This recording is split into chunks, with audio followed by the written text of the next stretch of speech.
Yeah, I was just having a easy day out in the garage, and it's like, oh, well, hey, I wasn't really planning on doing much work. Well, it was turned out to be a rainy day, so we come home from camp early. That's what we have right here too. I don't know, A little bit of rain. but yeah, nice and cool at least. But Well, it's kind of muggy here, but hey, we'll take it. It's and it's actually not raining here. It was raining at camp this morning, so we came home, and then we get here, and it's just kind of overcast and foggy. But yeah, I just figured, you know what? I'm being bored. There's not much going on in the house today. I had no plans, so why not go live and see who all is just hanging out, and we can just shoot the breeze for a little while, talk about whatever. yeah, yeah, it's And funny because I was thinking about just had this thought today, just because it's been so hard with work and stuff. Like I've been doing work on this, but nothing to make a real episode out of. right, And so I was thinking like, why don't I create a thing like called like short season, like hashtag short season, like it's summertime, wear shorts, but just try to advance this thing, like make sure I work on this like every day and upload a short about whatever, because that's all I have time for right now is these little like clusters of time, but why not turn that into a content opportunity? well, one thing that I've been trying to do for the last, well, probably for the last 2 or 3 weeks, at least since I come back from Atlanta, was do a short every day to get content. And every short, almost every short, seems to be getting somewhere in the vicinity of 12 to 2,000 views. And if you're doing that every day, well, shoot, why not? Yeah. So it's been working. And it saves me from having to put out a bunch of, full length content. I still do my one episode per month or per week. Yeah. Like, Um, I got this side done on the bumper, and so I was going to do an episode on how I got here to do the other side, right? So I'd have that good intro of like how I turned this pile of material into this kind of thing. And then, but I'm like, man, I just want to get it done. I don't want to shoot an episode about that, well, and that's what I've been doing when it comes to working on that car. Is everything I've been doing to the new is I've been just doing it because it's Yeah. all the same stuff I've done to Grandma. Why make a video twice? Yeah, that's a good point. See the chat. Oh, there it is. Comments. Chat. Anybody in the chat? Somebody say hi. I can't even see if anyone's watching. I know, yeah. Are you on your phone? I take it too. I am, yeah. I'm on my phone here, but I've got it on my my studio computer so I can see what's going on, but I can't see both for some reason. So I think Ryan's in the chat. There we go. There's 5 people watching, so I can't see them from my end. But anyways, if you are watching, thank you. And if you're not, if you're new to Olde Carr Guy, hit the subscribe button. We got lots of great Panther platforms. Working on things like the Yugo. We got Square Body, Old Piper. If you're not following Grant, make sure you're subscribed to his channel. Straight Six fan, because he's working on a G body. The least liked G body of all times. Yeah. It was funny. Hit that like button. I was going through. I got a stack of old car crafts. Well, ironically, like I had them from in my high school years, so like 98 to 2003 ish. Got rid of them because like, why am I holding on to these? And then, oh no, where'd Jason go? There he is. Uh-oh. Sorry, guys. I'm hitting buttons. I don't know where it's... So anyway, a number of years ago, I got rid of all of the car crafts that I'd been holding on to. And then I realized like how good a content it would be, or how good those old magazines would be to help come up with ideas for content, because it's like David Freiberger circa turn of the century. And so then I bought a lot of those magazines back off of eBay. Right. And so I stumbled upon one of those today, and it was like the ultimate G-body builder's guide or something.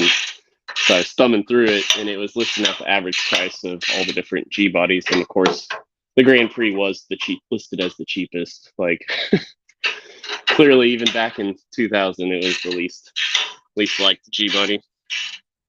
Which is strange because Pontiac was always meant to be the performance side of GM back in the day.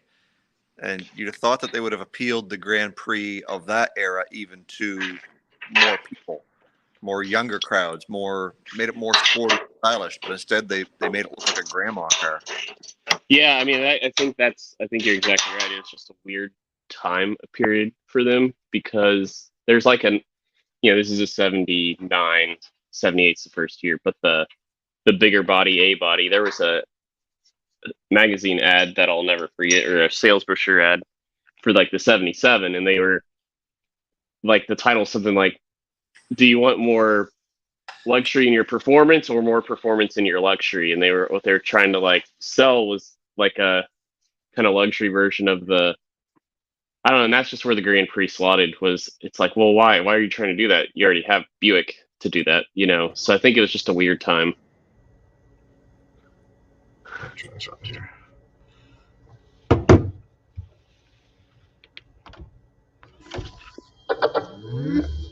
I think I like this setting better. It's hard to beat the desktop. That's how I am. Yeah.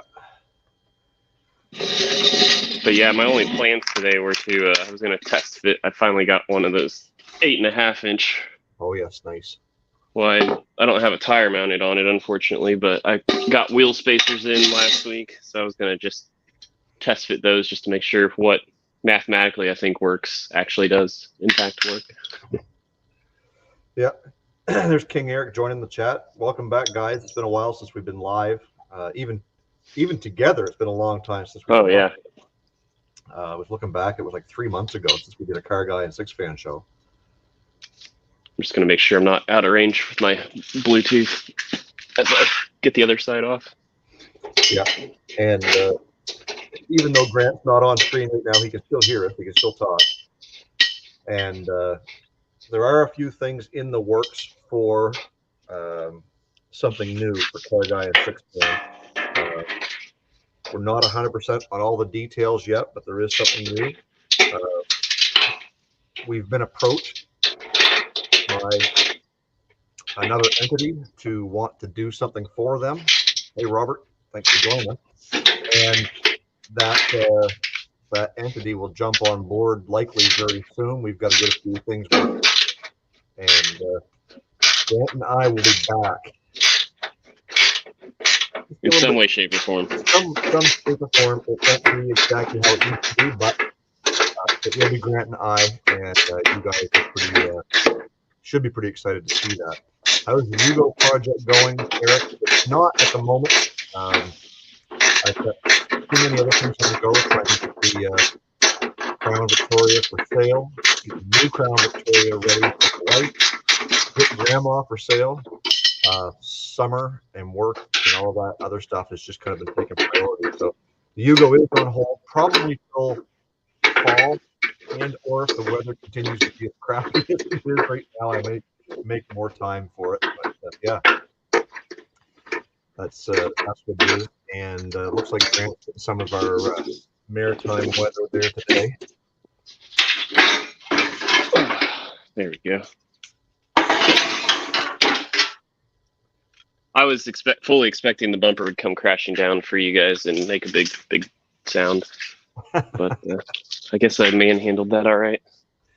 So Eric's asking if I got a Canadian Tire sponsor. No, it's not Canadian Tire. Almost as good though. Many are saying. Yes. Many are saying. Grant, if anybody hasn't been following Grant on Instagram, you'll know that he attended, what was the Ford Falcon Nationals? Falcon Club of America. I was trying to best I could. I mean, if you had to guess what the average Ford Falcon owner demographic looks like, you're probably right. So like their website and stuff wasn't done real well, finding details of exactly when and where things were taking place. I mean, I pieced it together, but I was looking for the right hashtag to use. Couldn't necessarily find one, and I was thinking like, I mean, FCA, so Falcon Club of America. Also, like if anytime I'm using FCA as a hashtag, it's probably Fellowship of Christian Athletes. Is probably what most people are. Or Fiat Chrysler. Yeah. So yeah, but that was the Falcon Club of America. I keep wanting to say Summer Nationals, but it's just their national car meet. So it switches around locations, and of course, friend of the show, Ellie's Garage and her Falcon. I follow her on Instagram and just saw them make a comment, next stop Kansas City, and I was like, oh, well, I should probably go. But had never heard of that. So yeah, it was a good time yesterday. And the weather looked like it was great.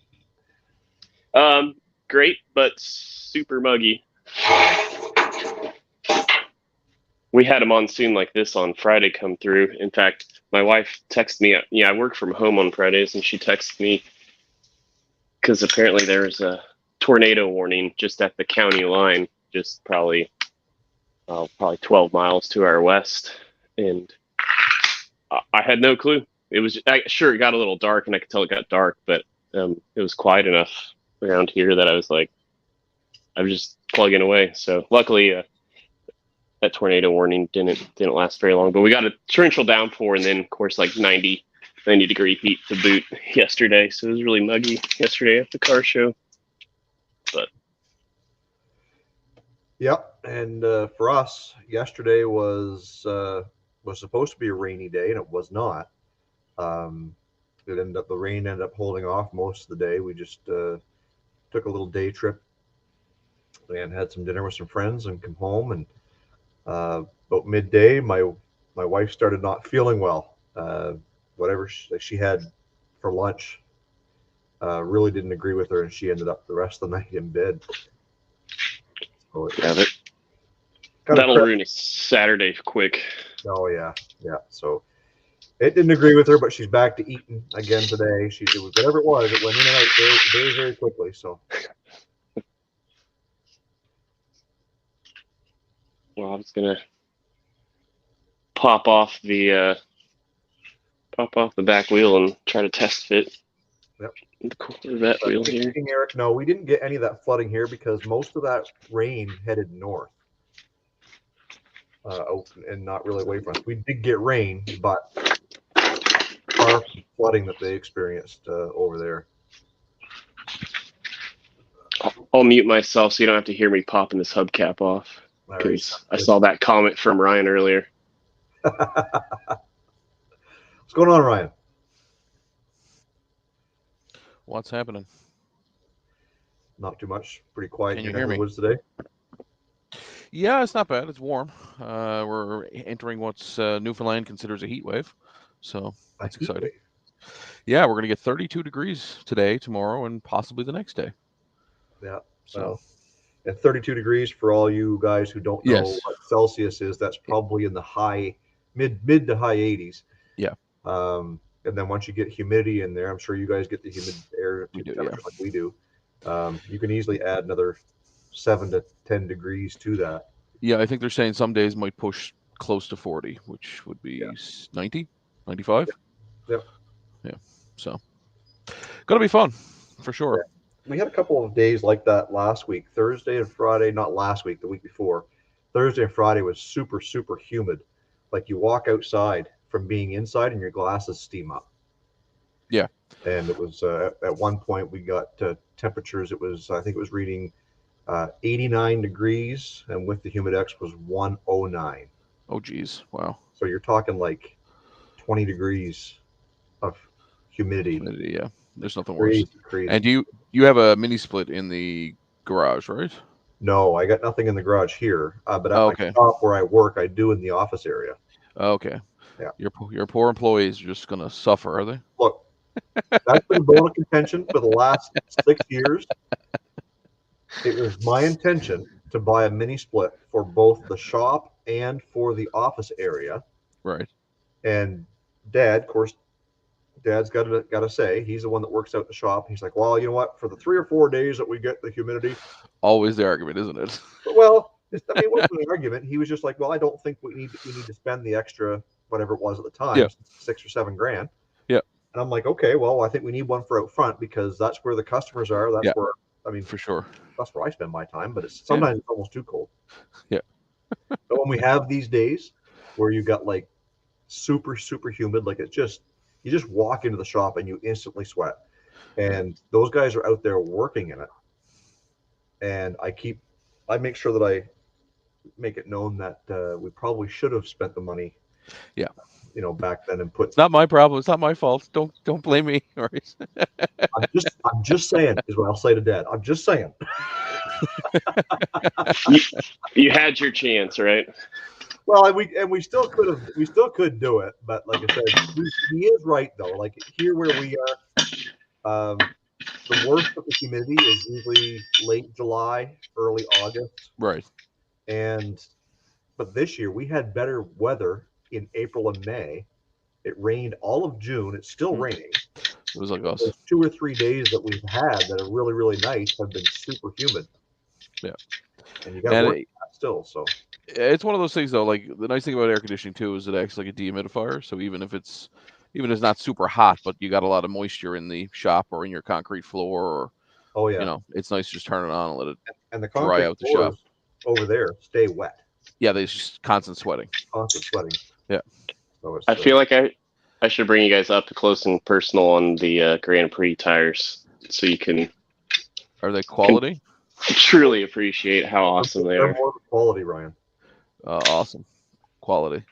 So we'll see how well the front-facing camera does here, but I don't know if you can see how you can read only half of all the printings on the sidewall. Right. So does your Grand Prix identify as a BMW? Because that's an awful lot of camber. Wide track. On brand with the wide track. Gotcha. A couple of my friends have BMWs, and they replace rear tires far more often than they replace front tires, and it's not due to burnouts. There's a natural camber, and she eats tires pretty quick.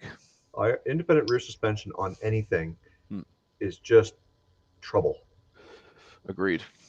Isn't that a VW life thing though too? It is. Can confirm. Well, it's not just BMW suffers from it for sure, but anything with SUV, like a lot of your SUVs are independent rear suspension. Right. And all it takes is a little bit of wear on those bushings. And alignment. 20 bushings are back there for that independent rear suspension, and they get just a small little fraction of a millimeter of play. Yeah. And then they just start leaning in and wearing out the inside of the tires. Now, in fairness, 2 points. On the German SUVs, it's 40 bushings. And on the Caliper and Compass and Patriot, the rot naturally causes the wheel to fall in. Yeah. Yeah, the rusty frames, they just get a little weak and they just start to lean. Yeah. Have you ever had anybody try to trade in something like that at the shop? Oh yeah. An old Caliper or an old calipers now, they haven't been around for quite a while, so you don't see any of them. But we still sell Compasses and Patriots. Like I've got one. I got a Compass sitting on the lot there right now. Rear subframe replaced? No, this was it's a 15, so it's still in pretty good shape. But like you get into the 2010, 11, 12s, and you got to be careful what you're getting.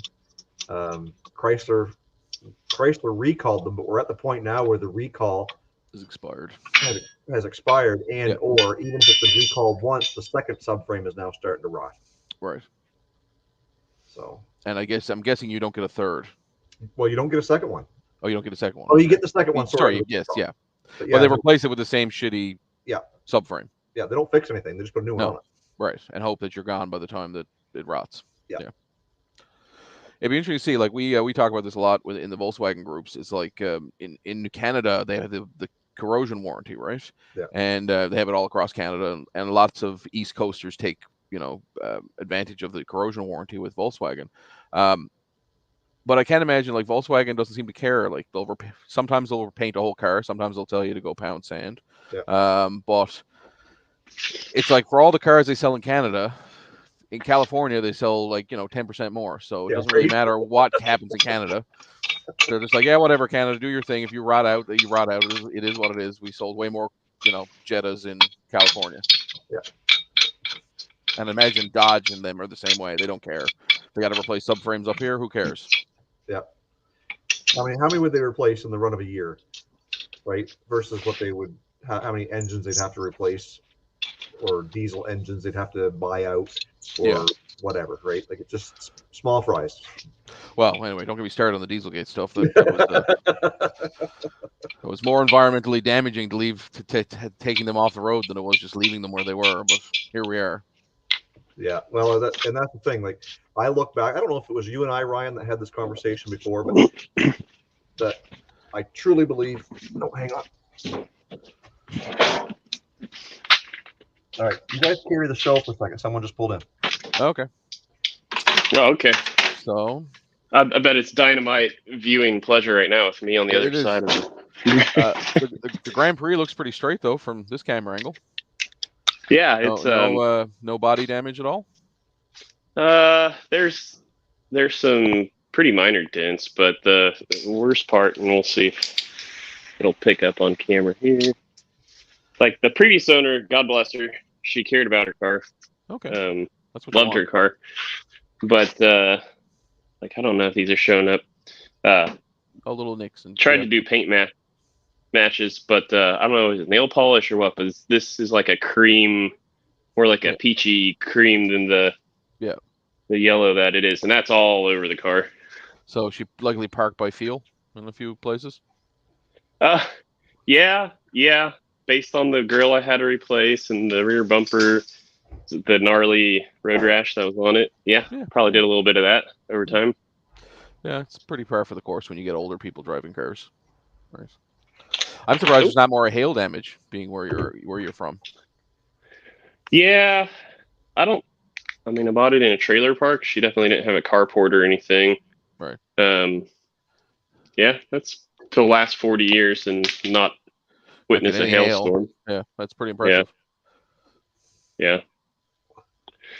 Who knows? Maybe earlier in her life had more garage time. I don't know. The whole roof is just Bondo. At some point, you're gonna hit a bump and it's just gonna go.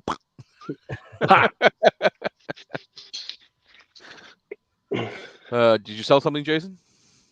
No, that was just Amazon. Anything fun? No, it looks like Junior ordered some energy drinks of some sort. So. You can't get them at the convenience store. Well, you can if you want to pay $4 a can for it. I suppose, yeah. Yeah, and there's no Costco near you guys, is there? Well, it's about an hour away for Costco. No, it's not too bad. Ryan, you have a Costco, Ryan? We do. That's pretty impressive, actually. Yep, we do. We got it in 1994. We got Costco. Yeah, Ryan's in a pretty big city. Yeah, we have about not by American standards. Maybe big for like Kansas standard. I don't know. Like it's just shy of 200,000 people. Like, is that big? So the Wichita where I grew up. Yeah. Like in the early 90s, they always had at the city limit signs population 300,000. So it's probably 400 by now. Okay, so about double. Probably over 500,000 in the county, but yeah. And how many were you, Jason? You got about 20,000, 15,000? No, well, we just recently municipalized, I guess if that's the word. Amalgamated, yeah. Our local area. So St. Stephen, where I live, was about 4,600 people. Okay. But they accompanied probably about, probably another 5,000 people in the municipality now. Okay. So we're just a small community, but there's a lot of rural area. Right. So that'll mean either one of two things will happen. Either the services will get better, which I doubt, or the services that you currently have will get worse because now they have to do so much more. Well, it's to be seen, yeah, because it's only been since January 1st this year. So how was snow clearing this year? Although that budget was probably none of that will change. Okay. No, that will change. The province will still look after the rural areas. Right. I'm sure that over time, then they'll start to kind of move in that direction. Yeah, we're having trouble here. We need to resettle a lot of our province. Nobody wants to talk about it, but the tax drain on these small communities is atrocious. Right. Yeah, see, Nova Scotia, if you're watching and you're from Nova Scotia, don't crucify me if I say this wrong, but To the chat. yeah, exactly. But Nova Scotia, the whole province only has, I think, half a dozen or so, or maybe a couple of more municipalities. Yeah. And our goal in New Brunswick was to bring it down from like 120 Right. to like 50. Right. Which I think they did now. So they're trying to narrow it down so that it's less bureaucracy, I guess, Right. throughout the province, but it just puts more strain on the current municipalities. For sure. Where some of us, like our community, overtook a bunch more territory, but some communities, there was 2 or 3 municipalities that kind of grew together. Right. And I guess it depends on the tax. Like if you absorb all that land, but then you also get the tax benefits from that land, perfect. But if you're not getting any tax benefits, but now you have to maintain it, it's like, well, now services have to go down or taxes have to go up, or both.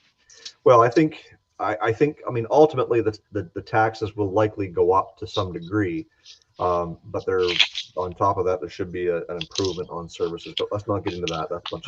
One would hope. Fingers crossed. Well, good news. It fits, and I got about an inch clearance to the frame rail now. I wish I had a tire mounted because it'll be tight, but rubbing's racing, right? You don't need the frame rail. Just grind it back. They give you extra. That's true. I guess they make kits to notch the frame rail horizontally on G bodies is a thing. No, what you need to do, Grant, now is you need to tub it. So let's cut out the trunk and let's put a big tub so we can run real wide fat tires. Well, based on going from a 205 to a 245, it's gonna look the part. Awesome.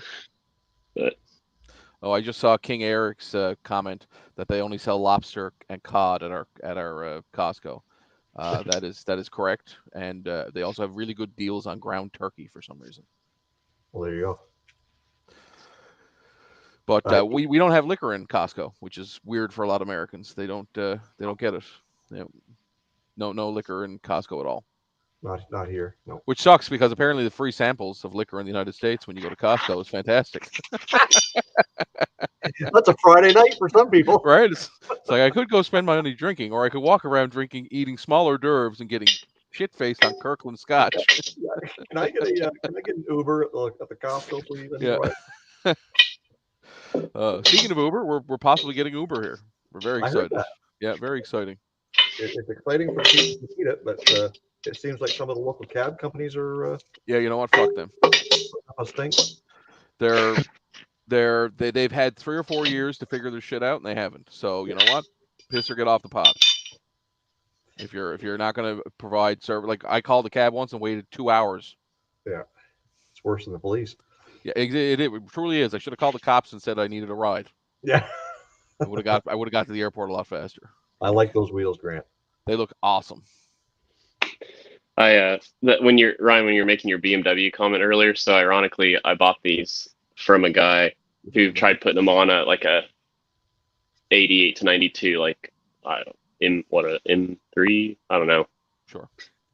Yeah, but his tires were all. The camber issue is very evident on his. Well, he bought them, I guess, from a drifter. Did he have adapters? Because that bolt pattern won't be the same. Yeah, okay. He couldn't make them fit, which was why he was selling them. So, but what sucked was he was about hour and 40-minute drive from me on Marketplace, and I made sure my last ones were the 9.5 wides, and so I made sure he flipped around the backside of the wheel and proved they were 8.5s. Right. Well, he had a car that had the staggered offset, so I only bought 2 of them. Drove all that way to only come back with 2 of them, but anyway. I saw a car drive by, Grant, in the background. A cop car? You saw what? A Panther. Oh, Panther. Oh. Was it a cop car? No, it was just a civilian car. But yeah. Anyway. Cool. So you need to find another set of them for the front now? Yeah.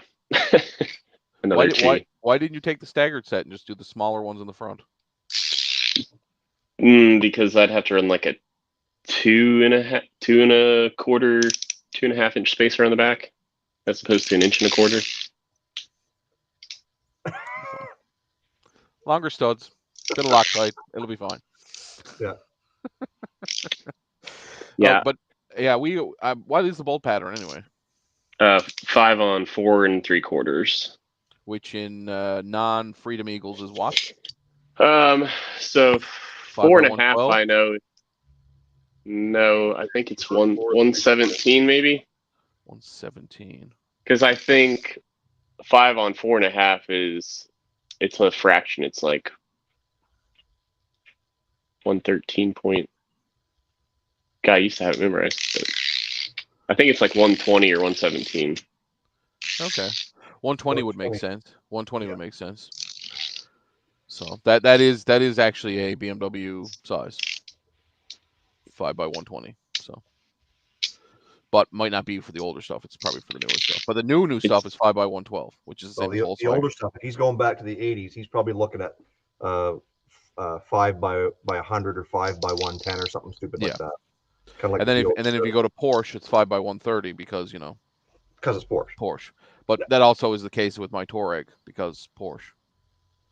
So finding top wheels for my Touareg is absolutely atrocious. Try Yugo.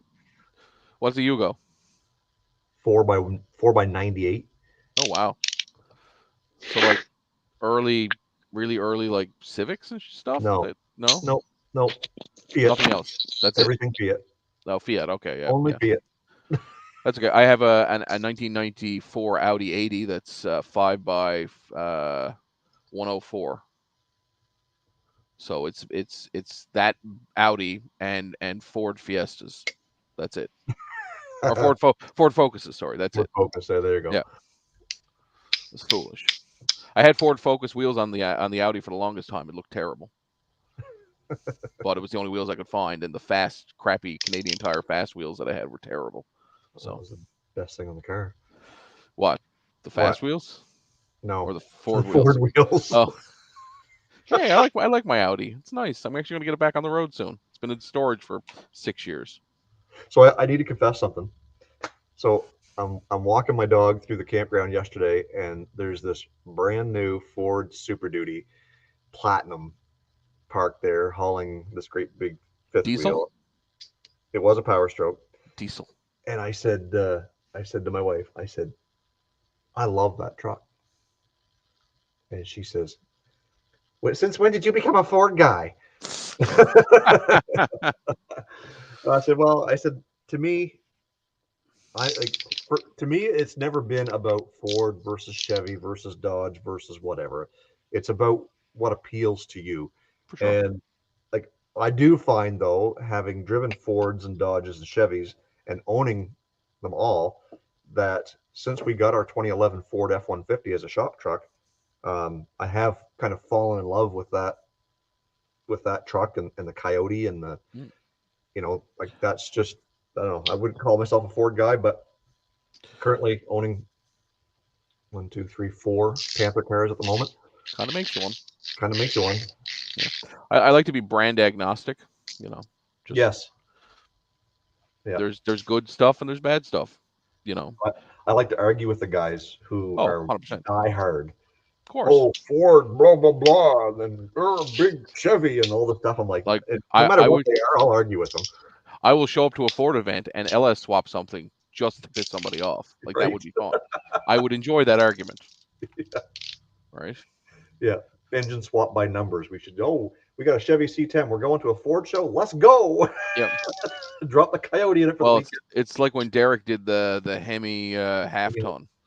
How many people flipped out about it? I'm like, guys, who cares? It's a cool build. It is. Yeah. Right? Like, who cares it's got a Hemi in it? Doesn't mean a row of beans. It's a V8. Be happy it's got a V8 and it's not electric. Yeah. Be happy that it's still on the road and not in a freaking junkyard somewhere. Yeah. Or on someone's lawn. I'll get to that someday. Yeah. Sure. I mean, I'll admit I'm a purist. Like, if I'm building the car, like I want to do the rest of the mod thing, like I want to keep it on brand. But if it's not my car, I don't give a shit, right? All those 1979 Grand Prix running Corvette wheels. Those were so many of them. It's GM. GMCM. Yeah. In the family. Fair enough. Fair enough. What was I going to say? We were talking about being purist. For me, if a car gets in an accident, I think that's the point at which you can say it can no longer be pure. So do whatever you want with it. Right? Like I have friends who have written off Mark I Golfs and who have written off Volkswagen buses, and at that point, I'm like, do whatever you want to it. Put a V8 in it. Who cares? It's no It's longer. it's no longer original. It'll never have a clean title. Do whatever you want with it. Like make it cool, make it fun. Right?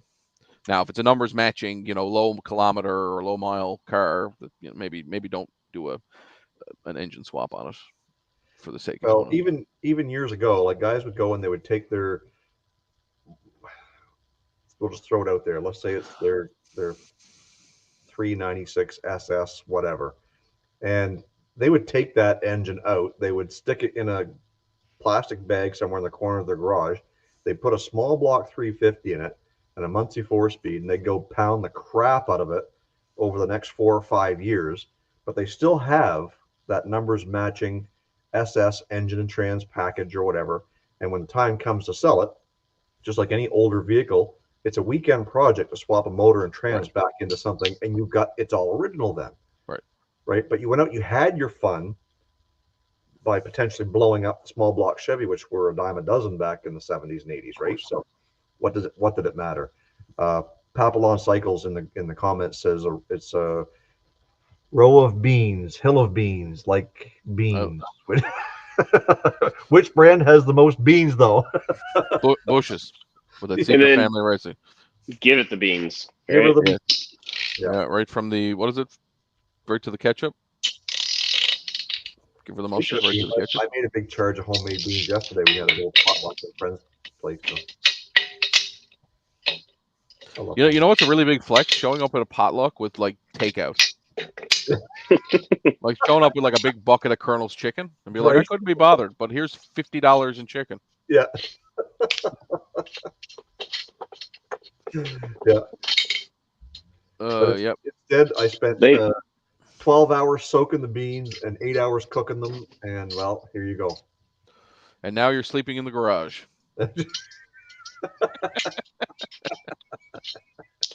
Yeah.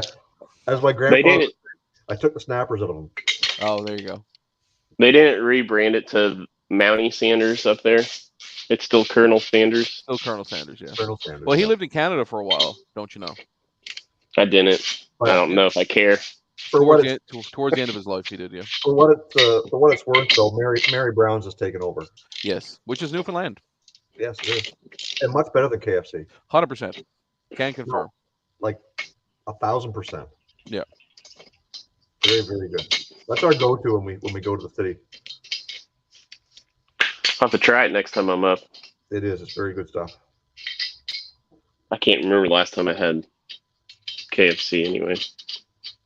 Or KC. Kentucky KFC. Whatever. Yeah. Kentucky Fried Chicken.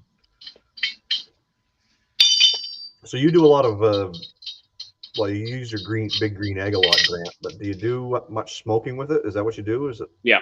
Yeah. Yeah. I'm trying to think. I've maybe made 2 dishes on there that wasn't smoking. I have a propane grill, so if I'm grilling, I just use that. But yeah. Yeah. Now we've got. I like a good. What do you call it? A good southern barbecue. What are we talking about? Southern barbecue? I like barbecue. Baked beans has got to be a part of that. Baked beans and cornbread. Cornbread, definitely. Yeah. Nothing like a good pan of cornbread. Yeah. I'm resisting myself to not just thrash on South Carolina and what they call barbecue right now, but I'll keep my mouth shut. Have you had Korean barbecue? It's delicious. No, I haven't. Can't say I have. Yeah, it's quite good. Definitely would recommend. It's different. Grant, was it Smithfield's?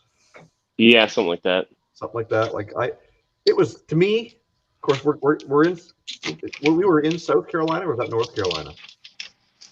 Oh, that was North Carolina. North Carolina. So North Carolina has Smithfield, and Dan at Greasy Boy Custom, which coincidentally I'm wearing a shirt today. Nice. He took us there to have some lunch, and it was okay, but it was nothing to write home about. That's being nice, but I'm just So saying. it's kind of like meeting your heroes. Anytime anybody like talks up a restaurant for me, it always is subpar. I don't want to know about the restaurant. Just let me go in and eat, and I'll make my own conclusion. But yeah, I find Well, it's like I met Grant, and he lived up to my expectations. and he's your hero. touche. Are you using Loctite on those, Grant? I will be Good man. for yeah. It's just got to last in like good Instagram pictures, and then I gotta sell it. So Yeah, exactly. Taillight warranty. But we were just going back talking about Ford. My father-in-law bought the new twin turbo V6 F-150. Yeah. He's a friggin' rocket ship. Oh yeah, they are. Like, I was surprised, like pleasantly surprised. I was like, and this is a shop truck, eh? Or like a work truck. I'm like, Well, and the employees are just going to be flying around in this thing. The base engine in those things, in an XLT, I think, is the 3.5. Yeah. You know, so like, why? I mean, don't get me wrong. I love the V8. I love the Coyote, the roar and the tire squealing, the whatever. But though, like, I've driven the EcoBoost twin turbo V6s, and like power for power, to me, it doesn't feel like it's a whole heck of a lot of difference. I don't think there is. If anything, it's just more economical, puttering around town, and then when you need the power, it's there. Yep, easy on fuel. Yeah. And we've got 2 or 3 customers out there with them that've got well over 300K on them. Okay. Because the first gen was terrible. I remember, like, my neighbor had a 2010 or 2009, whatever the first gen EcoBoost was, and he ended up getting rid of it because it spent more time in the garage than it did working. Yeah, it might have been just a dud, but yeah, we've sold a few of them. But I'm wondering. Yeah, go ahead. No, I've got a coworker. He's been through 2 of them, and he went to the Coyote for his third one. So okay. I don't remember what the issue was, but it was like it was issues right after the warranty period, like 60,000 miles or something. Yeah. Like you make it as like 65, and then he had issues. Now, see, my father-in-law has had all the V8s. He's always a Ford guy, but he had the last 2 V8s he's have had phaser issues and failed engines, basically. Yeah. Not fixable. All to do with, I'm assuming, to do with the stupid emissions cylinder deactivation garbage. But anyway, it turned him off it. So when he had the opportunity to try the V6, he said, "Sure, let's try it. It can't be any worse than the last 2 5-liters that died." Papillon Cycles is asking if I have sold or resold any of the commercial models from Chevy or Ford. They are in demand. Yes, you're right. They are in demand, but I haven't. I don't get into too much the commercial or the that type of stuff, because when you do that, you're really kind of narrowing down your niche. Jamie's comment, it's killing me. It is. Ladies and gentlemen, welcome to the Department of Transportation channel here in. Let me go get my shovel to lean on. Hold on. Right. Where's my hard hat and my Great observation, Jamie. Funny. Well, there's a lady coming over to the work on her garden. Is she gonna watch too? No, and she's on. But yeah, it's funny. Papillon was asking about the commercial vehicles. We had our local power company auction off all of their fleet of vehicles. They had a bunch of the ProMaster Dodge, 25, 3500 front-wheel drive vans, and they were all bought by one guy who then turned around and put them on Odessa. So he bought them at our local auction house, then put them on Odessa, double his money, and sent them down to the U.S. Smart. No, those vans still, even used, they bring quite a bit. Command high value, and I'm like, I don't understand. It's like, I understand if it's the rear wheel drive or the all wheel drive Mercedes Sprinter with the diesel, that's big money, sure, but a Fiat Panda that's been turned into a big box on wheels, like, I don't get it. It seems to be the way you go. It is. Well, I find it funny they turn them into campers.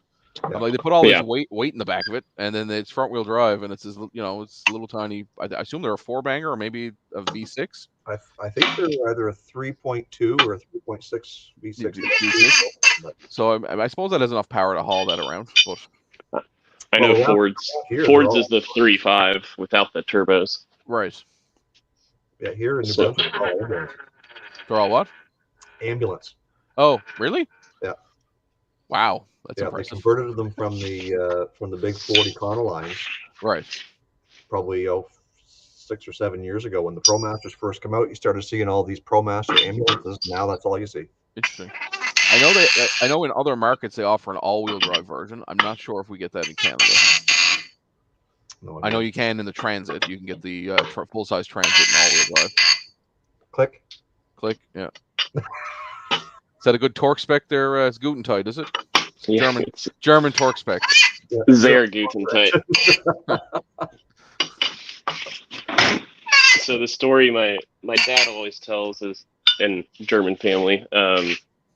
His uncle Clarence, his internal torque wrench was passing gas. It was it wasn't tight enough until he squeezed one out. So there you go.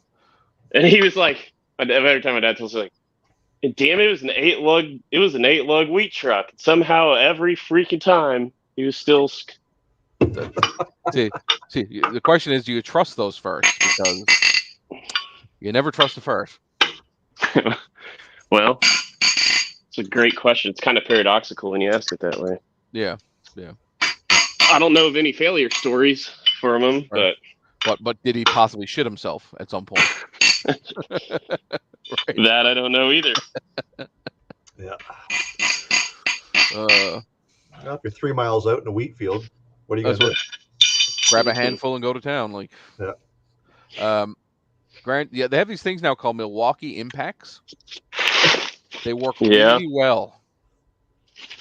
Yeah. Well, I mean, these are going to come off in a matter of a couple of weeks anyway. Or while you're driving. So, for those of you who have just joined us, Grant, you need to stand up and show us your attire because I think that's pretty fitting for. There you go. My jorts. He's wearing his jorts today. I would give you the spin, but you'll get the hole in the crotch. So we're good, thanks. Assless chaps. Cold sitting on the concrete. Yeah. So I think speaking of concrete, I'm thinking about hauling everything out of my garage, pressure washing, and painting the floor. Look at effort and futility. Yeah, but then again, I don't know if it's worth. Well, see, I've run a new fiber line from my house to my garage to have better internet, so I'm hoping to move a lot of this stuff you see behind me to some workbenches out there, so I can actually actively work on cars and computers. Now, whether or not that becomes a thing, I don't know, but I don't know. It would be nice to have clean floors out there because right now they're atrocious. Have you ever got the Touareg finished yet? The Touareg, it's driving. It has many fault lights, and it still needs about 1 million suspension components, but it moves under its own power. It's no longer tow truck powered. Yeah, there you go. I've bought all the suspension parts for it. I just have to get it to a buddy's shop. I'm tired of lying underneath it. I need a ramp, and I don't have a ramp, and it's just too painful to work on my back. So I'm going to give it to somebody else to deal with, and then it's not my problem anymore. But I did find my electrical issue that was causing my 4-wheel drive not to work. So. Yeah. Would you gather that the connector on the differential was rotted completely out? In Newfoundland? How? I know. It was just all green. Go figure. Imagine. Anyway, it's I got to buy a whole new connector and repin it, and so that's Eric the Car Guy did a Instagram story there, or reel earlier today, talking about his went to go replace or check the coolant temperature sensor, was giving a fault code. When he pulled the plug-in off, one of the wires was broke off. Yeah. He says it's not always going to be the sensor itself. It could be the plug. Well, in Canada, it could very well be the plug. Yeah. And it's always the plug that's really hard to get to. It's never the one that's like right on the front, very easy to access. It's right there. No, it's the one on the back of the engine, below everything. usually buy a hot exhaust because you got to burn yourself Well, you get at least once. at least once. Yeah. So I want to tell you a money-saving story that we experienced at the shop last week. Oh. So you guys saw I did a post about the yellow Ford F-150 Yep. government vehicle. So that developed a hard start issue, just kind of sitting on the lot. And so those intakes, the plastic intakes, have intake runners that will oscillate to advance or retard the amount of air going in through the cylinders. So on a hard or on a cold start, apparently it shuts them off so that it limits the amount of air. I don't know what it does, but anyways, they're controlled by two little actuators that pivot them just ever so slightly. And it was giving a code for the driver's side intake runner. So we thought the little actuator was bad. And the only way you can test it is to take the intake off. Oh, fun. So we pulled the whole intake off this Coyote engine, and sure enough, it wasn't, and nothing was broken, and nothing was not working. It was the actual pivot point on the vacuum gate, on the vacuum piece, that was rusted. Okay. So you went to try and push it with your finger, which you should be able to, and it wouldn't. So we sprayed it down with penetrating fluid, and we just started working it. And finally, we would get it so that you could push it closed, let go, and it would, or push it open, and it would close itself. Everything moving freely. So we checked the other side. The other side was doing the same thing. So the money saving part of it is that those intakes run about $1,500. Sweet baby Jesus. And you have to reuse the actuators off of the old intake. So what we would have run into was having to replace not just the intake, but those actuators as well, because they were seized on to that metal rod that is the piece that turns. So anyway, we got everything working, put it back together, wasted about 3 hours of our time changing that intake out, and saved ourselves $1,500 of having to replace it. Nice. So you get a win every once in a while. Well, I don't know. I think I documented it, but the front of the Touareg has a valve very similar. When it's first starting, it has an exhaust flap, so it keeps one flap closed and it pumps exhaust gases back through the engine to get it to warm up faster.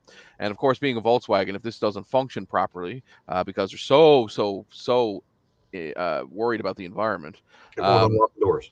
It won't. It goes into limp mode, so it won't let you drive faster than like 20 kilometers an hour because this flap doesn't work. So when you take it out, the connector was all rotted off. The inside the connector is just naked wires. They were all rotten. So I did the right thing because the part itself is $900 Canadian, and they couldn't get it.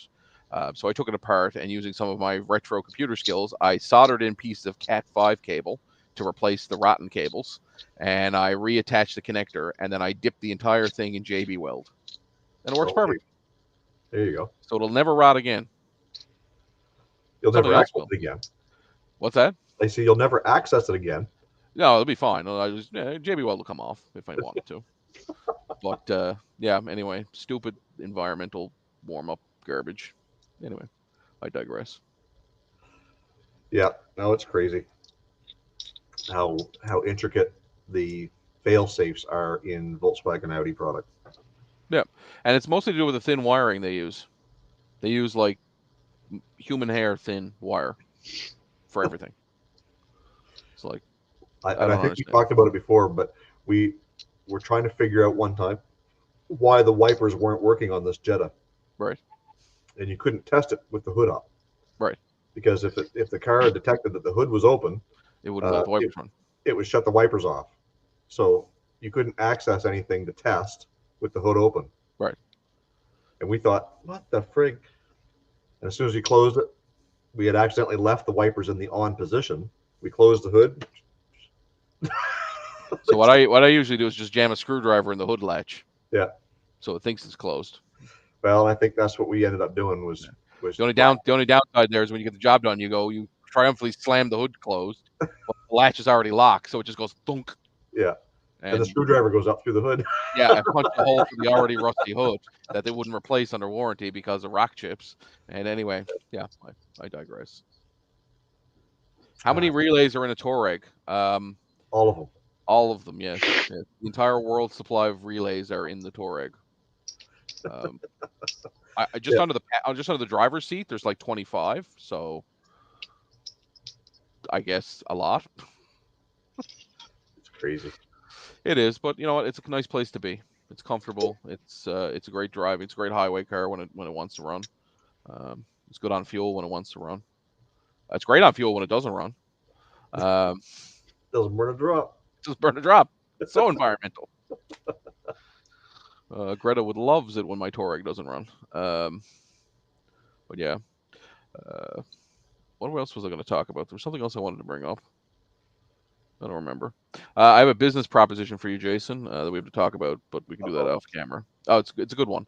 We've successfully developed a merchandising Patreon, merchandising, direct drop shipping, T-shirt producing platform, all in one, which I told you about before. Anyway, we want you to be our guinea pig. Guinea pig. Yes, I'll guinea pig it. Excellent, guinea pig. Do you know how much Patreon takes? I was surprised. 12% of your subs and 5% of merch. Plus, you still got to pay for your merch provider, and you still got to pay for your credit card transaction fees on top of your merch provider. Like it's atrocious. That's expensive. Like, a lot of people are moving away from Patreon. Yeah, and that's why we started developing this platform. We were like, we want to develop something that is an all-in-one for YouTubers. That just kind of sets it and forgets it. It just works. So and the math is super easy. It's like like our resident American, is it US friendly? Oh, 100%. Yeah. In fact, it's better if I'm looking to sell more of it to the United States than Canada. Yeah. Because bigger market, better market share, better return on investment. So it's cool. It looks good. I've sent you a couple of websites that we've already made in it. They look quite fancy. We use it for the car show that I'm currently getting ready to post or to host. I've got notification today or yesterday from John. He's sending me some stickers for our car show at the end of the month. I'm very excited about for the annual Get Out and Drive Day, which is October 10th. First. Okay. First Sunday. First Sunday. Okay. Yeah. So yes, it's very exciting. Which actually may fall exactly on our Oktoberfest event in October, which is usually the first Saturday or first Sunday of October. So that's exciting. Yeah. So anyway, well, we could do a whole stream about like costs of making a YouTube channel. There's some like people don't realize how expensive this is or can be. Yeah. Right. Especially the return on investment. Well, I mean, seeing how we're talking about it, I think like for me, and I think Grant can probably, I can almost speak for him, but I won't. That for us, the whole Patreon thing has never really been appealing to get people to pay for exclusive access to us, right? In that form. Is it a revenue generator? Sure, but to what degree, to what level? And I'm not ready to do that yet at 18,500 subs, and I'm sure Grant's not ready to do it at whatever he's at. Where you at now, Grant? 4,100. Yeah, almost 5,000, aren't you? But nearest makes no difference. 5,000. No, my thing's always been with Patreon. It's like I haven't given anybody a dime to Patreon, so why would I expect somebody to give me a dime? And then to Jason's point, for extra access, like that sounds like extra work. Like, but if you can make it work out, I'm not saying you're an idiot for doing it, right? Like, if somebody can make it work, by all means, make it work. I don't want anything to do with that. So like in my world, I'm obviously YouTube, automotive YouTube, but also retro computer YouTube. And how the retro computer guys do it is it's just early access to videos. So it's not extra videos. There are some extra videos. There are some like shorts that they get access to and whatever. But for most of it, it's just early access to videos, and it's just having your name at the end of a video. It's just that, you enjoy someone's content. You want to help support them, help get them to the next level, help, make what they do better. How can you help support? And unfortunately, like as much as I want to sell merch is a one-time investment that doesn't necessarily, the entire amount of money doesn't go to the channel, right? Like you'll be lucky to make $10 off a t-shirt, if that, when you sell it.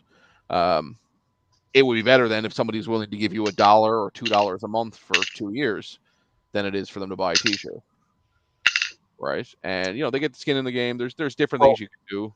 I'm not saying I don't understand the Patreon. Yeah. I understand it as a revenue source. I just don't think that at this point I'm prepared to start doing that. Yeah.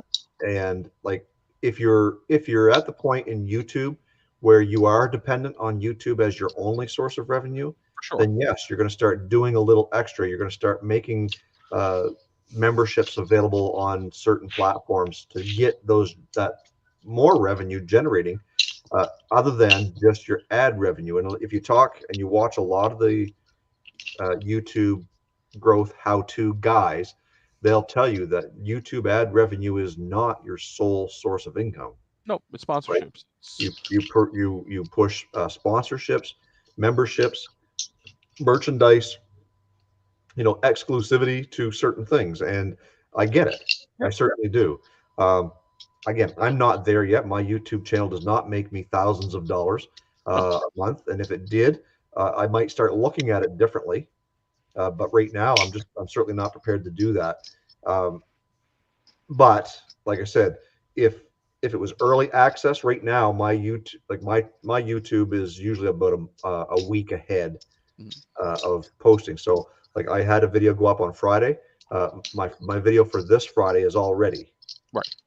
And then my video for next Friday, I'll be working on that this week at some point. Right. So the whole point is that if you had one that was ready to go today, like I do now, if I had Patreon, sure, I could release that today to my Patreon supporters so that they get early access. And if you can keep up that momentum, perfect. But like I said, right now, and the other thing that with the retro YouTubers, one of the things they do is they'll do like an Ask Me Anything, or they'll do a usually once a month they do a live event like we're doing right now. That's only available to the Patreons, but the Patreons can also be part of it. Yep. So like you can have your top Patreons or a couple of whatever there asking questions real time, or being showing off their project they're working on. In retro tech, it's showing off their computer, but in car world, it's, hey, here's my project that I just did an LS swap in. And then maybe some of the other, and your build community, because then some people in the chat will ask, oh, well, tell us about that project. How did you do it? It's kind of like the, your Thursday night that you do, but a little bit more of an exclusive, if you want to call it that, right? Yeah, we were on, Jeff Ford did that one time. We were his featured guest, but I'd be lying if I didn't think at one point in time, it's like, I wouldn't pay for this, because it was too much shooting the breeze. And I'm like, you're paying $6 a month, what, like, you're contributing what to watch this? Yeah. Like, I didn't feel like it was really giving them a heck of a lot of. But I look at it this way. The YouTubers that I follow religiously, they give me so much enjoyment for nothing. Right? Like, if I want to go watch a movie, it's $100 to go see a movie these days. When you take 2 people, popcorn, dinner, I could not go see that movie, and I could, spread that money around a little bit and help support people that I actually want to watch. Right? Like, it's a whole idea of it's like crowdsourcing entertainment. Yeah. Right? That's the idea. And again, I would much rather give you guys money than give what's his name? Weinstein, the pervert, rather than give him money, right? So I don't know. It's, for me, I think this is the future of entertainment. I think the crowdsourcing, the a la carte. I want to watch this one YouTube channel or this one whatever or this one, and that's all I'm watching. I don't need to watch TV anymore, right? Like Andy Heinrich says hello from Canada, fellow car nuts. Well, welcome, Andy, because hello, 2 out of the 3 of us are Canadian. I'm in New Brunswick, and Brian down below is in Newfoundland. Yep. And Grant's the odd man out today, being from Kansas. So, well, we can just say Kansas. It almost sounds the same, right? Yeah, well, we can say Kansas is technically Alberta-ish. So, well, Kansas has an Ottawa. Saskatchewan-ish. Ottawa, we're close. Yeah, there you go. Tropical. Now get on my soapbox. Is Alberta. Your Ottawa full of fools like ours is? Maybe one. Yeah, how do I want to answer this? Funny. And coincidentally, we're both very, very close to Mexico. So, Yes. Yeah. I travel to Mexico at least every time I need to test my Touareg.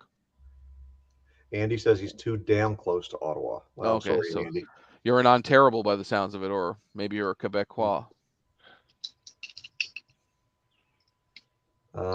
Not a Trudeau fan, Jason. I'm not a fan of any politician because none of them are there for the right reasons. Nope. So, anyways, this is not what this show is about. Yeah, no, we're not going on that soapbox. We're not getting up on that soapbox. We're just how about that local sports team? Hey, that's my line. You can't use that line. I was trying to hedge it off. Yeah. Get out in front of it. Get out in front of it. Well, at least if it's electric, you won't hear it coming. Yeah, how about those Bengals anyway? I was thinking about recently. I think I'm going to switch up my camera game for YouTube. I bought this DSLR long ago because it was all about and I can shoot the cinematic thing and get that really awesome depth of field thing going on. But then I look back on the amount of times I actually do that, and it's like twice a year. And the thing that kills my videos right now is just I don't have good image stabilization with my current camera. So I'm thinking about selling all my stuff and buying something new, but we'll see. I got to say, for me, and we've talked about this before, Grant and Jason, is editing video footage. I love shooting the videos, whether it's retro tech or cars. I love the camaraderie I have with the people that I bring in to do stuff with me. But sitting down to edit a film, I'd rather shoot myself in the foot. But I got to tell you what, one of the things that I've actually started doing, and I haven't really posted a lot, but since I saw Jason use it, is CapCut. Just quickly editing videos on my phone has definitely been more beneficial than importing them into Final Cut on the Mac, setting them down, getting them ready, then exporting them, then uploading them to YouTube. Doing it on the phone with CapCut and then just hitting, submit to Shorts or post to Shorts or whatever, way, way easier. And I know, Jason, you probably have been doing that now for a while, but it's definitely quicker. We talked about this when we first started, before you jumped in there, Ryan, but the one thing I've been doing lately is I've been posting a short daily.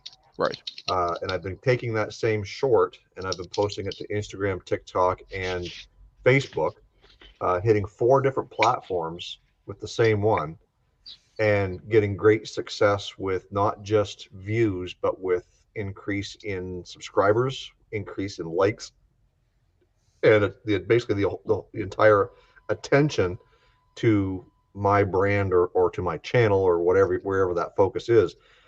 So my average short over the last, say, 20 days has been hitting almost 1,800 to 2,000 views. Wow. When my long form content doesn't normally do that. No. Not all at once anyway. No. So right now, if I go to my YouTube studio is telling me that my views over the last 28 days, which is how YouTube measures it, is at 94,000 views. Wow. What's your how's your revenue done in the light of that? So shorts revenue does not accumulate. Yeah. Like what anybody says, shorts revenue does not accumulate. Period. Pennies. Shorts is a gateway to get people to subscribe. Absolutely. So that's why I'm asking is because the subscriber is just a bad metric anyway. Yep. Even if people subscribe off of these shorts, it's at the end of the day, right? Is it making you more money? And that's what I'm curious about, is if it actually is converting. Yeah, I think it's too early to tell. I think that you need to see this metric play out over the course of, say, 3 to 6 months. Because right now I'm still at my average revenue, but I do see my subscriber count right now. I've always been in the high 200s to low 300s per month for subscriber increases, and right now I'm at 370 something. Okay, it's almost double. So if it's going up that far, then that means there's more and more people potentially getting notified every time I post something, and the opportunity for them to see what I'm watching is increased. Right. So over a period of time, I can see that revenue should, in theory, should increase as well. That would be an interesting metric, as if YouTube had a way to track how many people are subscribing and hitting the notification bell. Because I hate notifications on my phone. I'm like the guy that I don't need to see things always just distracting me. So like I never sign up for notifications. So I'm one of those persons. But yeah, that's an interesting thing you bring up, Jason. Is okay. Well, if I have now like twice as many people subscribing as I normally do, you don't know how many of those people are hitting the bell, right? And then, like you said, every time you upload something new, long form, you're getting in front of a lot more people. Well, you're potentially Right. getting in front of more people. Right. And that's the whole point, right? Like if I put up a video today, like we always talk about the term, the first, what are the views of the first 48 hours generally tend to tell you what the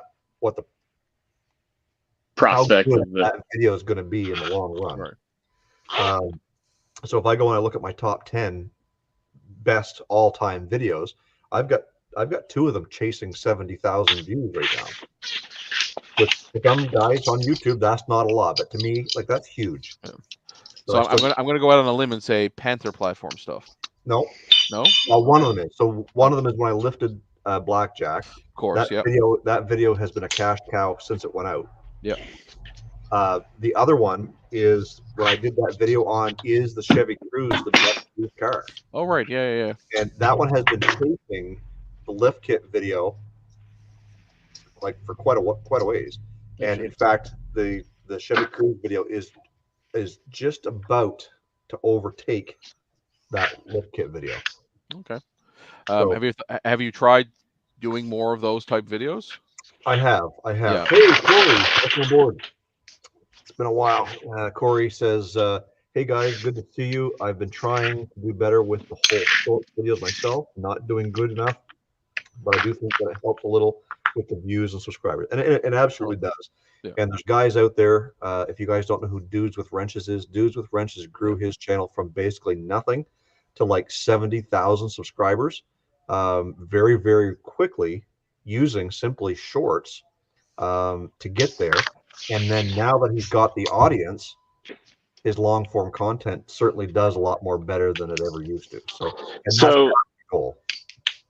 Knowing that with people in our chat feeling the same way, and Jason, you doing what you're doing, I think we should go full circle with what we were talking about before Ryan jumped on. So let's call it the month of August 1 to August 31st. Use the hashtag short season.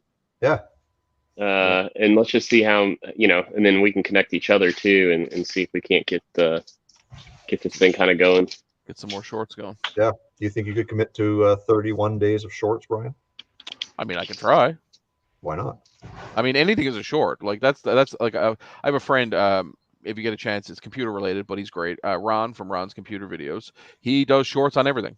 Today's short was an ant pile of ants outside his house.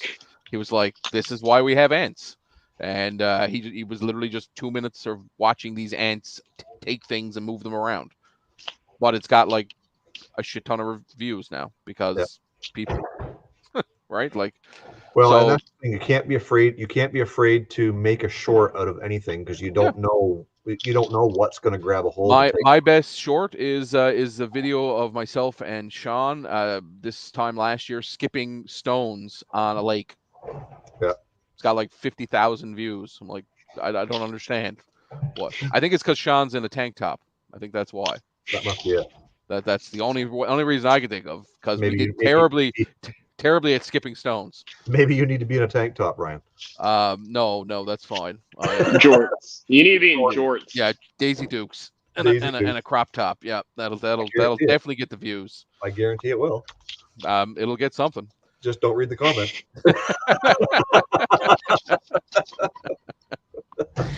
If you hate your life now, read the comments. Right? That's one thing I've listened to the Oil and Whiskey podcast, which Grant got me onto. Joe Rogan was recently on that. I don't know if you listened to that one yet, Grant. Bits, but not the whole thing.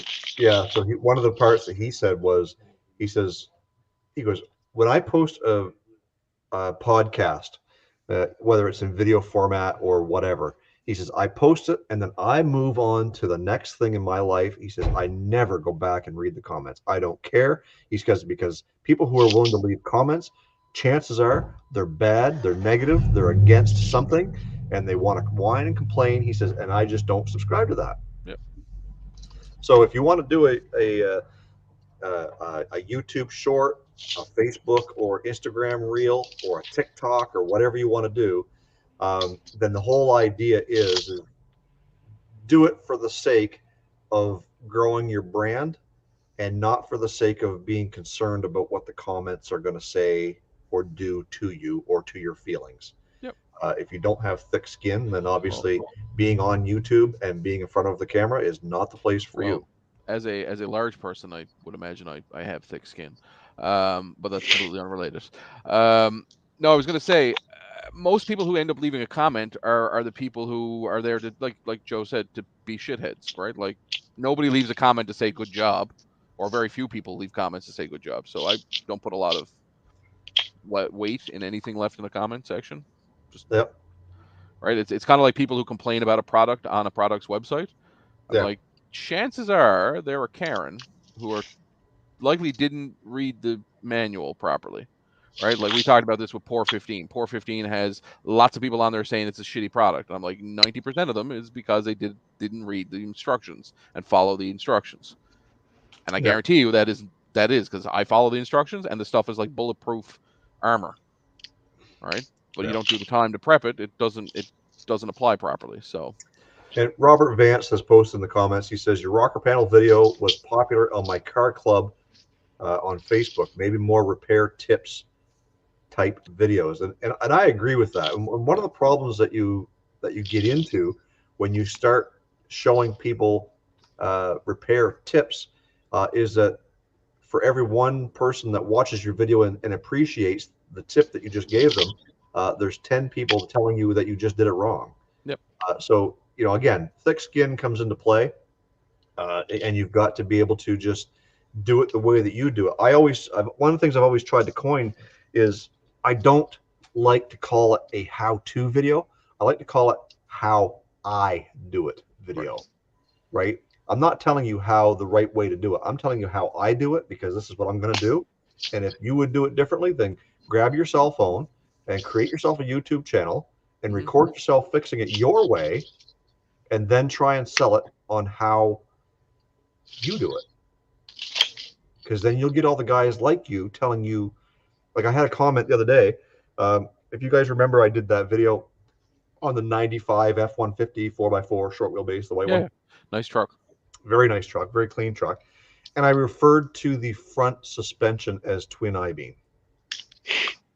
Oh, God help Don't you dare. How dare you? So twin traction beam. Twin traction beam on a four-wheel drive. How could you make that mistake? This one fella tore me a strip, and when I thanked him for questioning me, I said, I basically said thank you for pointing out the obvious minor technicality. Yep. And he didn't like the fact that I called it a minor technicality. Oh my God, you engaged. I engaged. Disengage. Yeah. Anyways, so again, you're going to get that. You're going to get these people who feel like. So again, between the three of us, we could all agree that twin I-beam and twin traction beam are a very similar setup. Nearest makes no difference. Right. Yeah. But yes, there clearly is a difference between a four-wheel drive setup and a two-wheel drive. I get it. I completely understand it.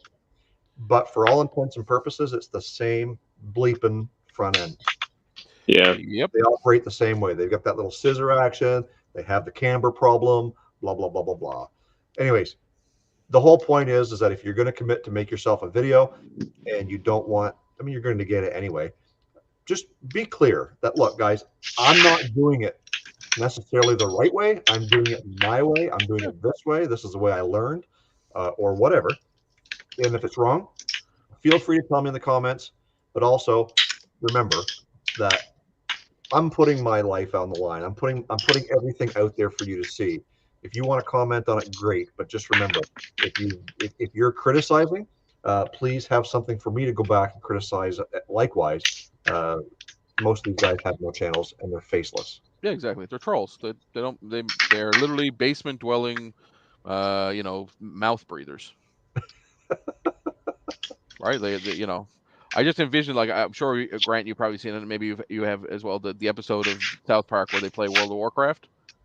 No, I envision.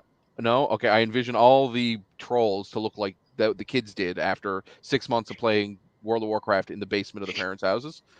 They were just mouth breathing neckbeards, like they were just terrible. Oh, is that the one where Eric was basically like he like tripled or quadrupled his size? Yeah, and he would only poop in a pan, and his mom had to come like down, and yeah, that was the episode. Yeah, that's how I envision all trolls.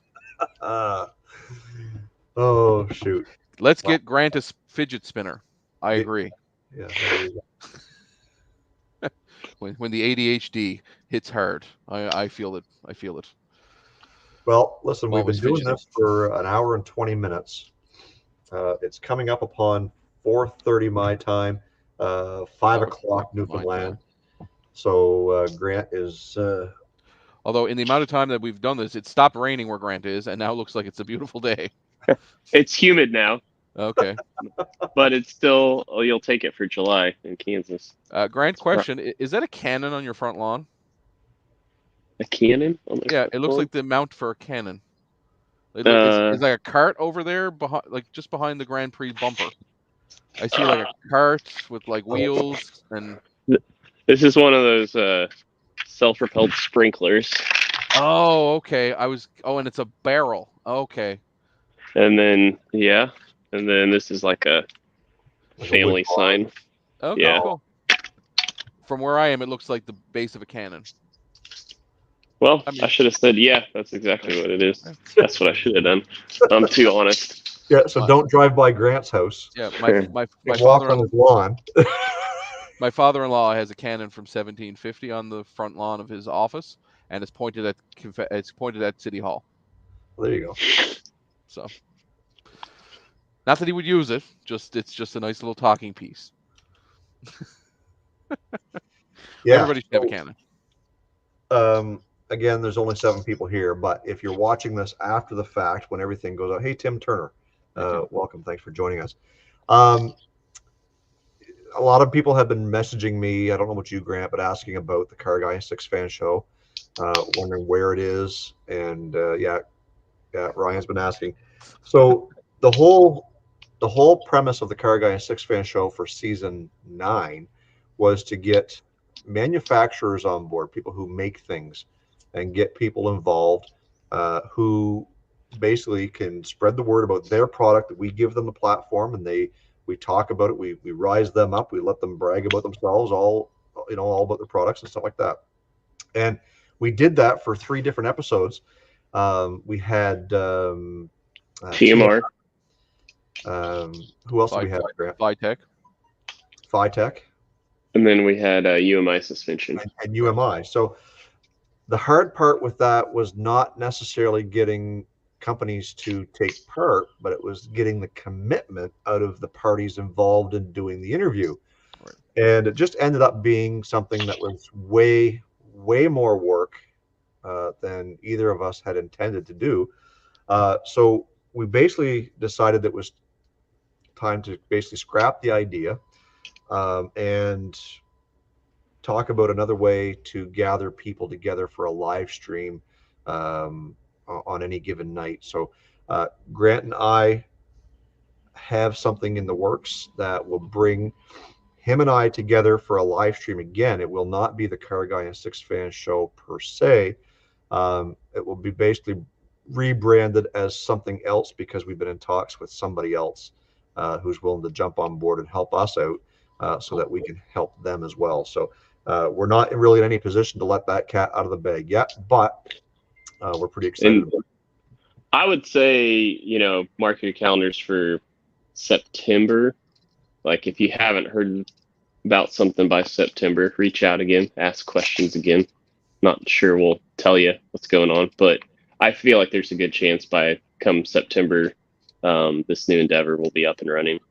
So, question: will it be weekly, monthly, bi-monthly, biannually? Again, we're still working out those details, and Okay. again, a couple of things that we've thrown around is, and this is just, again, it's preliminary. We're Sure. working on a couple of different avenues, and one of the things is pre-recording Okay. Grant and I's conversation together, and then have a little bit of post-production fun in with the with the actual product we're going to produce. Right.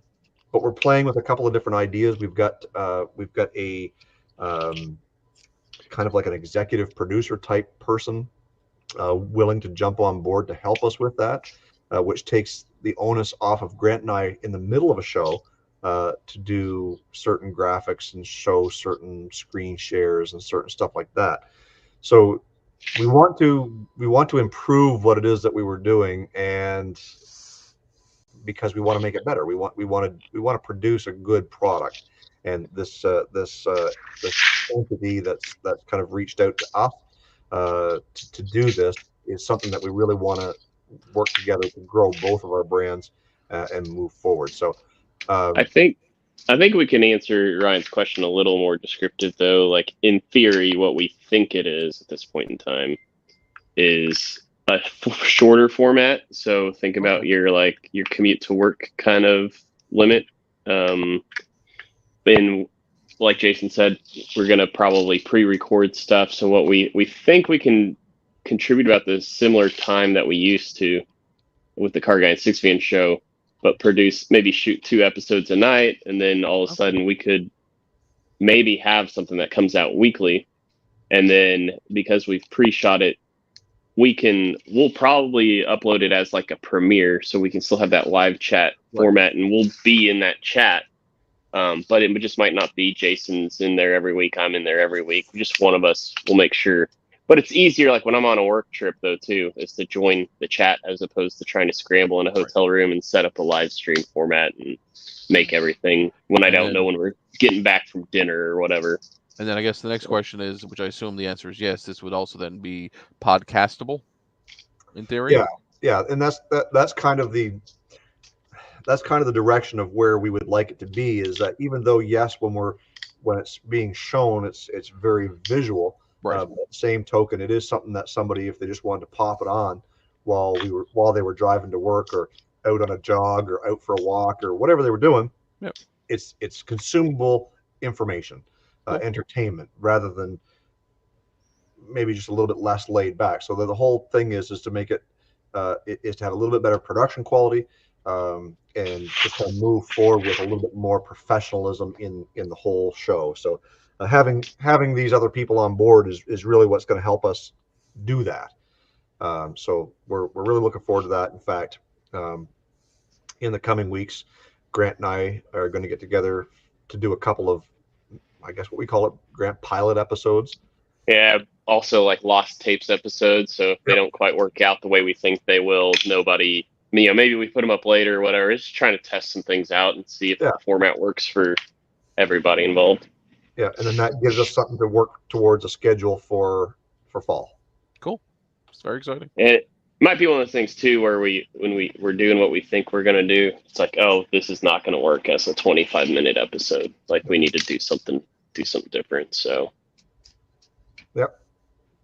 Anyways, it's just a completely new venture. We really we're in the very beginning stages until we get together to do an actual recording or two.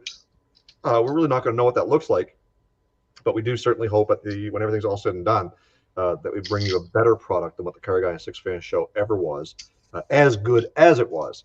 So we want to do a little bit better, and I think that we have great chemistry together. Grant and I being able to kind of spool things off of each other and have great conversation and have certain opinions. We don't always agree on everything that we talk about, and I think that's healthy for a podcast to not just sit there and we both say, "Oh yeah, electric vehicles are the way to go." Yeah, I agree with that. That's pretty cool. And at least we can have a conversation with certain things on vehicles, whether there's an advantage or a disadvantage, or a like or a dislike, or popular, unpopular, whatever it happens to be. That's the whole kind of variety of what we're trying to do. And and put it into a shorter form content that we're not being stuck listening to us banter back and forth for an hour. Yeah, I do a weekly weekly live stream for Retro Tech on Friday evenings, and yeah, we kind of thrown around a bunch of different formats over the last 10 episodes, but I think we've settled on the easiest thing is everybody brings something to the table to discuss, usually the different topics, and then we all generally discuss what we're going to talk about. But then on top of that, then we also have some fun things, like we always bring a failed piece of technology. So we always talk about, like, what's your favorite failed piece of technology, and every week we choose a different thing to talk about. So there's lots of fun things you can do with a podcast. It's not just just four guys sitting around talking constantly, or three guys just in this case. Yeah, and just so you guys know, speaking of failed technology, I'm going to probably bail here because I'm getting the warning that my phone's getting hot. So Oh I think, no. Yeah. So. Well, I was trying to get there to wrap up this live stream anyway, so that's There you great. Appreciate both of you guys. And on that bombshell. But yeah, it was great to see you guys in the chat too. Thanks for popping in there and giving us some insight and talking and giving us something to talk about. We will be back in the not too distant future. We hope that you guys will join us for that as well. And stay tuned to mine and Grant's Instagrams, our stories, stuff like that, because we will be posting teasers and where you can find some of this new venture that's taking place over the next couple of months. So thanks, guys. Thanks, Grant and Ryan, for joining in this live stream on this Sunday afternoon. We appreciate it. And we will certainly talk to everyone very, very soon. So thanks for joining us, and we will see you later.